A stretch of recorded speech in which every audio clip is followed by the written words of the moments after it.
good afternoon, good night, wherever you are in podcast land. Brendan Cunningham, the real estate doctor, here with Matt Paul. We're going to talk about it all today. We have a special guest star with us, Andrew Gay from Stock Exchange Estate Liquidators. Oh, I got it all in. And part of the reason why he's here, Les, because last time you left our hero, Matt went on and on and on about one of the things that we do as real estate agents, just part of our normal fiduciary responsibility, something called reasonable care. But what we consider to be reasonable is like extraordinary for many agents. Yes. Having said that, what we do is we anticipate problems before they come to us. This way, it's not a big shock. Oh yeah, this is a so-and-so. We just deal with it. And no one needs to get into a big flower.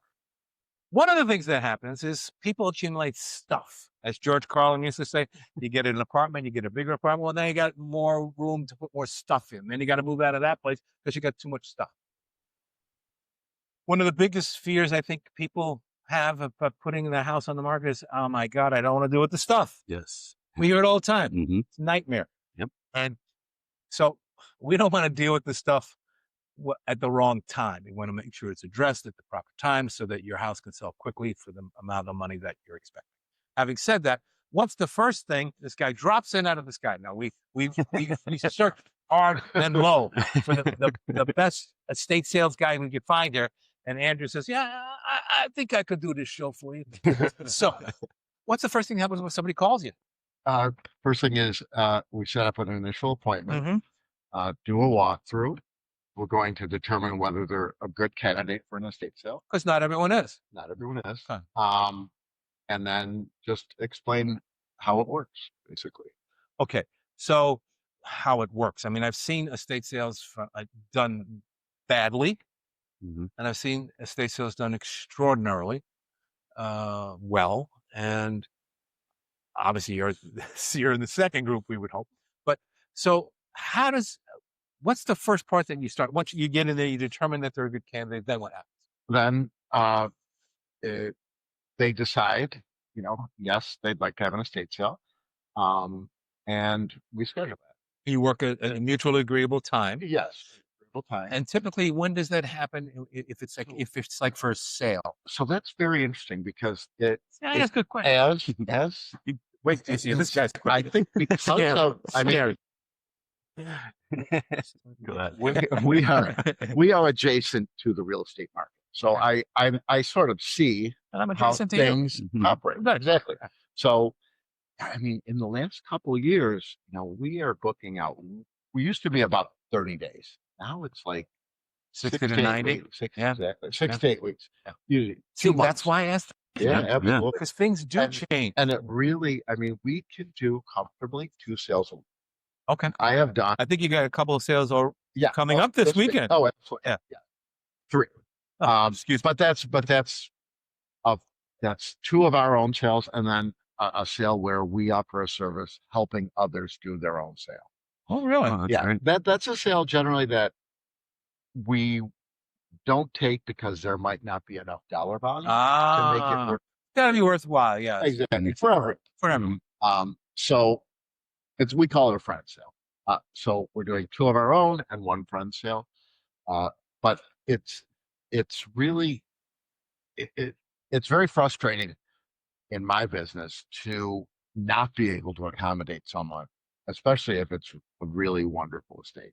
So I try to urge people to call us get us in as soon as possible. You don't have to sign anything. You don't have to commit to anything, but at least we can give you some direction and some input. Right. So you get a date established when you can do this thing. And then there's a lot of stuff that goes on. Like you got to tag everything. Okay. Well, so I come in with a crew. I have 6 or 8 people. Oh my. We come in usually on a Monday or Tuesday for a sale that is to be conducted that following weekend, Friday and Saturday. Isn't this interesting? I'm sure you wanted to know how it works. Yes, yeah, absolutely. Yeah. So, and we set everything up, display it. Monica and her mom are both on. He's pointing to Monica, who's off screen. Oh yeah. You can do a walkthrough. Oh yeah. So anyway, she and her mother sort of alternate. They take photographs. Once everything is set up, and then myself and a few different people, the same people usually, always, go and price everything. Okay. I price obviously the most, valuable things only because I've been doing this for 35 years. And, although it's, You see how he slid that in there? Yeah. I wanna- well, no, I mean, well, that's true. Very- very but it is slippery. very interesting that, the things we're looking up today. So you've seen things change over the years. Oh, absolutely. Yeah. I mean, the days of looking up depression glass patterns are gone. They don't want it. Oh, the red glass. Yeah. glass. Right. So now My ex had it. She had a blue glass. It's electronics, it's toys. You have to constantly be doing research, right? Clothing is a big seller. Clothing is a big sell. My wife has a Poshmark store, and I'm amazed at how fashionable it's become for well-heeled people to buy on Poshmark. Oh, I mean, and It's a thing. we sold a vintage Hermes Kelly bag for $5,000. Wow. That was bad. Wow. Yeah, it was a beautiful. So are you like constantly researching these products I to find the value? yeah. Because Oh, it's changing, absolutely. right? Well, you'd Some have- things become Yeah, more. yeah, the- you- Right. yeah, That's you're what like- they're paying us. You're like exactly. in the antique Right. business, even though you may not have the certification. Maybe you do have the certification as an antique Yeah. person, but yeah, Oh. you have to know. Yeah, Yes. absolutely. And because what we think is junk is like, Well, so that's getting Incredible back to how you started with, you get called to go out to someone's property and say you decide it's not a good fit. Is that because it's all just like canned goods, It's- or right. like Just not enough dollar volume. Sometimes there is ample dollar volume, but just way too labor intensive. It's cumulative. I'm not sure you've gone on. Wait. oh yeah, the hoarders. Houses We've where- seen the right. hoarders. Hoarder house, First yeah. house I ever bought was a Yeah. hoarder house. Yeah. Yeah. And I had to gut it Yeah. to the bricks, yeah. and I aired out the apartment for 6 weeks. Wow. Took the windows out, just let the wind blow, man. Yeah. Right, really, it's disgusting. Yeah, I bet. Yep. Cats and oh god. Yeah. So And I like cats. Yeah. All right, so you get a job. You figure it's going to make sense for you as the business person, but it's also going to make sense for them. yes. What's you have a couple of things coming up this week. Yes. Okay, want to talk about either of them? I mean, one is in East Aurora. Where? The Fox Meadow Lane, Oh, yeah, 135. in East Aurora. Orchard Park, yeah. Orchard Park. Yeah, I was sorry, gonna say, Orchard Park. Because I saw that. Yeah. Yeah. I said this is probably going to be really nice. Nice. Yeah. Love it. And then we have a lovely little home on Mount Vernon that has a really nice collection of older things. And then we have a friend sale at it's 49 Delta in Penn. You're going to leave us your information so that people can access it. But let's Oh, talk sure. about the one in Orchard Park. Yes. How big a deal is that one? It's a $1.1 million house. And, Okay. and with that comes what you might think. We wouldn't expect the TV trays. From. Yeah, yeah. Oh, More paintings, art. That TV trade. Okay. We expect a lot of TV It's- trays. Yeah. I'm talking about the old metal ones. Yeah. It's very interesting how similar people's lives are. Like kitchens, especially. Like everyone has, their grandmother's spatulas that might be Bakelite, along with their own things. It's very fascinating. But this is a large house, and they bought lovely things, and 3 days? that's a few days out. 3 days starting Friday. Friday. So typically you start at what time? 11? It's Friday 9 to 4, Saturday 4. 9 to. Do you have early birds? They come early, but Don't let them they in. don't sell to them. Ah, okay. How with it being Labor Day weekend coming up, is that normally Yeah, a hot weekend for you? Nobody stops living their life. Friday, Saturday for Monday. But is it? Does not. But There are some holidays. is it a classically selected day for a estate sale though? Friday, Saturday. No, No, just a Labor Day weekend? No. Really? Okay. I would have thought that it might have been It'd be a classic. like a good Like time, like a a Target traditional time weekend. for an estate sale. No, No. I would have And thought they have nothing to do with nothing. it. Okay. So there's no season for it. Yeah. Well, I mean, January, February, we definitely slow down. It does follow the real estate market. Okay. Because So- it's not a busy weekend for us. Like open houses, if No. you do it, it's going to be Oh, not attended. You know Well, what I'm the saying? thing- it's different because Yeah. we're not the same business. Like people, they are hardcore. Like they, I mean, we have a huge following, and they come. They're going to be We it. have people Wow. waiting to pay. Wow. It's a great way to liquidate the content of the home. Yeah. Yeah.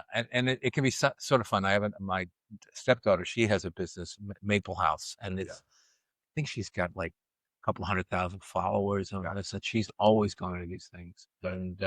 And now she's recruited her children, 5 and 3. They go with her, believe it or not, and they get some treasures. Wow. You know, things that some of the old toys and things. It's like it's kind of, and it teaches them the value of money. Yeah. And bartering. Yeah, You know? bartering. It's kind of fascinating thing to do. And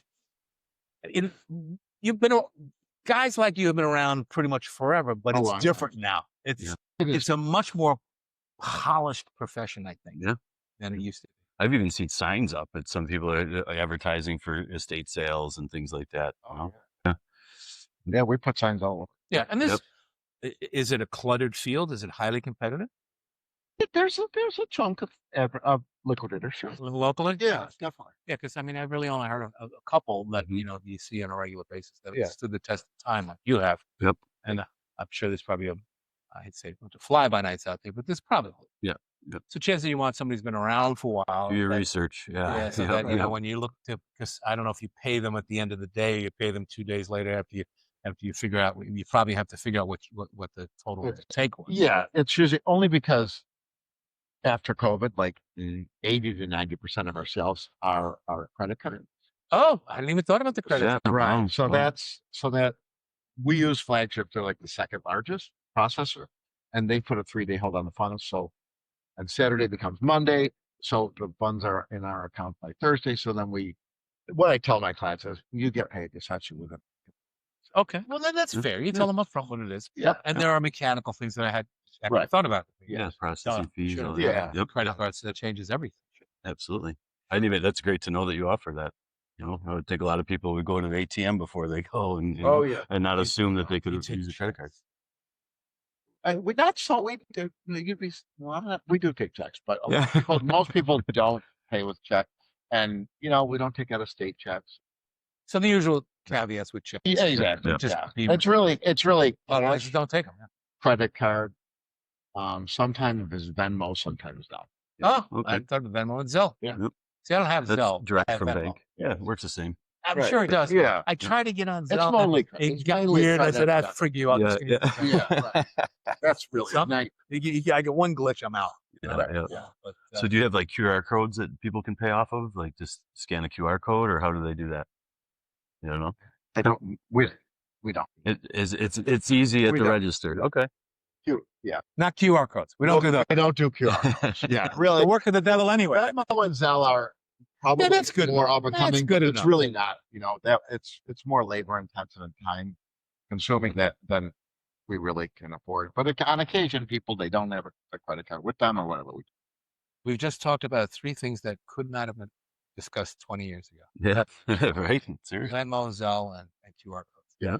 It's a brave new world, but it is Changing fast. Well, yeah, and the way you do business has changed. The way we do business has changed. Yeah. But the one thing that I think has not changed, at least for us, is we have to anticipate these kinds of things happening. Yep. And we don't want to just decide to do it at the last minute. No. These things take time, and we now know it takes more time than it used to. Yes. Yep. Okay. Absolutely. So- Yep. And it's good to know too, if you are going to, if a client, say you're sitting down at a listing and your client's talking about an estate sale, that's the point when you get them to start talking to you, because, if you are 6 to 8 weeks back, that's typical 60-day close is 8 weeks. They may not even have spoken. So They may not even have spoken to a real estate agent. yeah. Right, Yep. right. Yep. So, And that's probably okay, Yeah. as long as they, set the timeline they started. Yeah. If they didn't, they ask us to come in, then we'll set the timeline yes. and Yep. get things. So make sure that estate sale is done before the sale. It's kind of a chicken and egg thing. I mean, with us all the time, people say, "Well, should I speak to a real estate agent or should I speak to a mortgage person first?" Yep. Right. You know what? If you speak to us, we're going to send you to a mortgage person. If you Yep. speak to the mortgage, they're gonna probably say, "Well, you need to speak to an agent." Yes. So it's going to be a flip flop. In your case, they could speak to you directly, or they may not know who to call, so they'll ask us, Mhm. and we'll say, "Well, there's A, B, and C, and what's your timeline?" Next thing you know, there's a guy with a beard showing up. Yep. And maybe it's you. Yeah, maybe it's me. Or it's me. I never know. Either way, you Yeah, want to right, sit here, you got to have One a of beard. us will be Monica, there. you can't get out here because you have no beard. Stay over there. Yeah. Biggest deal you ever did? It was an $80,000 sale. Okay, not bad. Yeah. Okay. It's a good weekend. And let's Yeah. talk about the kinds of returns that a typical seller should expect. I mean, will they make 50 cents on the dollar, 20 cents on the dollar, 10 cents on the dollar? I mean, Well, yeah, it's so that's. because obviously we're selling I don't used think stuff. they don't have they don't. My clients are almost always happy with the final total because they're not calculating. Like You know they're not what? calculating the gross total of the cumulative total of the lawn and They're just garden, happy to the get rid of hardware, it. Yeah. Oh yeah. Yeah. So it's usually very favorable. I mean, things add up pretty quickly. Okay. Like probably number one sort of response is, "Wow, I didn't think it was going to make that much money." That's great. Okay, well, that's a good. Yeah. Well, and again, above and beyond the Call of Duty, it's never about the money. Typically, it's like Yeah. you Well, it's a service. you got me Convenient. out. Right, You yeah, got me out. absolutely. Just Yeah. the thought of going into the basement. And, Oh, Yeah. no, Yeah. exactly. Or if you donated everything, you get nothing. Right. That's So at least appropriate. if if you're getting a little bit of something, it's moved for you, it's cleared out. That's a big piece of And mind. it's so hard when you look at people and you know they're just trapped by their stuff. Yeah. And you say, you know what? One phone call, we can get you untrapped. Yeah. And you don't really have to do very much of anything except pretty much get your check at the end of the run. Yep. Right? Because you do it all. You do the bagging, the tagging, and to carrying it out and all that stuff.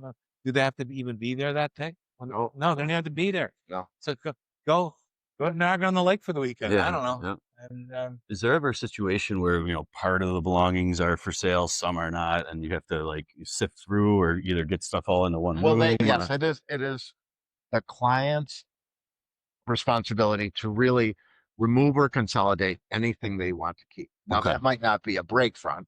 That's not going to get accidentally sold. But if Yeah. they can pick it up, You move it. they might bring it to someone and say, how much is this? So anything small needs to be removed or consolidated before Okay. we come in to do what we do, and Okay. that's set up. because otherwise it gets confusing for the consumer. Yeah. Oh, I thought Yeah. it was for sale. He's got it here. Blah, blah, blah, blah. Yeah, and especially if the owner's not there, that Right. you Yeah. want to make Yeah. it cut and dry. Yep. It's never really an issue. Yeah. Good. But things that shouldn't be sold don't usually ever.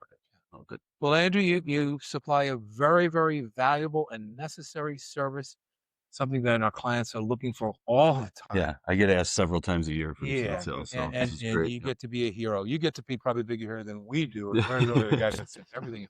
Yeah, just seeing the look on people's face Couldn't be a hero When they- without my crew. when they Yeah, don't have the there you stuff. go. You know what? Amazing And that's crew. I and, really and do. we It's a couldn't be the difference. heroes if we didn't have our crew. Yeah, Right? We have Yeah. a whole army of people that are working for us behind us that you don't even get to see. Yep.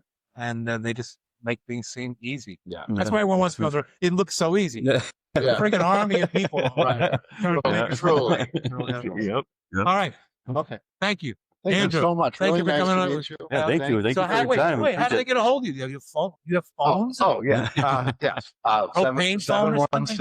716-432-8890. 432-89. No, 8890. 88? 432-8890. Okay, great. 716. And I really try to always answer my phone. You know what he does? He picked the phone up twice I- the other, and he didn't know who the I hell. like that's talking great. on the phone. Yeah, good, good. Not like most these days. yeah. I know. Hit it with our little mantra. What is it? Yeah. Oh, Please okay. like, follow, subscribe. Thank you for tuning in. Let us know if there's any questions we can address on the show. How could you not love this guy? See you next week. Thank you. Happy Labor Day weekend.